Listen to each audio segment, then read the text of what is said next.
చిత్తూరు జిల్లా కుప్పం పట్టణంలోని RTC bus stand వద్ద శ్రీ ప్రసన్న తిరుపతి గంగమ్మ ఆలయానికి చెందిన జాలాది భావి కాంపౌండ్ వాల్కు కుప్పం డైరీస్కి చెందిన కొంతమంది యువకులు అమ్మవారి బ్యానర్లను ఏర్పాటు చేశారు. ఈ సందర్భంగా వారు మాట్లాడుతూ గతంలో కాంపౌండ్ వాల్ వద్ద ప్రయాణికులు అమ్మవారి జాలాది బావి వద్ద మూత్ర విసర్జన చేసి అపవిత్రం చేస్తూ ఉండడంతో అమ్మవారి బ్యానర్లు ఏర్పాటు చేశామని పేర్కొన్నారు. మున్సిపల్ కమిషనర్ ఆదేశాల మేరకు మున్సిపల్ సిబ్బంది సైతం కాంపౌండ్ వాల్ వద్ద పారిశుద్ధ్య పనులు చేపట్టారు అని తెలిపారు. ప్రజలందరికీ కూడా నమస్కారము. మేము కుప్పం డైరీస్ యూత్ తరపు నుండి మాట్లాడుతున్నాము. మేమైతే ఒక 2 days ముందు అయితే ఒక వీడియో చేసినాం. ఇక్కడ మన బస్ స్టాండ్ దగ్గర గంగమ్మ గుడి కోనేరు దగ్గర ఇక్కడ చాలామంది అయితే కోనేరు కాంపౌండ్కే వచ్చి మూత్ర విసర్జన అయితే చేస్తూ ఉంటారు. సో దాని గురించి ఒక అవేర్నెస్ వీడియో వేసిన తర్వాత కూడా ప్రజలు చాలామంది ఇక్కడ వచ్చి మూత్ర విసర్జన చేస్తుంటారు.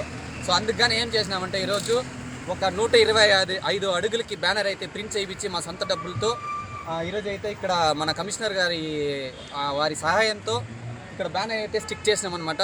దీని తర్వాత కూడా ఎవరు ఇక్కడ మూత్ర విసర్జన చేయకూడదని ప్రార్థిస్తూ ఉన్నాము. సో దీనికి హెల్ప్ చేసినటువంటి మన డిపో ఎండి గారికి, కుప్పం పురపాలక సంఘం మన సార్ గారికి, కమిషనర్ గారికి ధన్యవాదాలు కోరుకుంటూ సెలవు తీసుకుంటాను.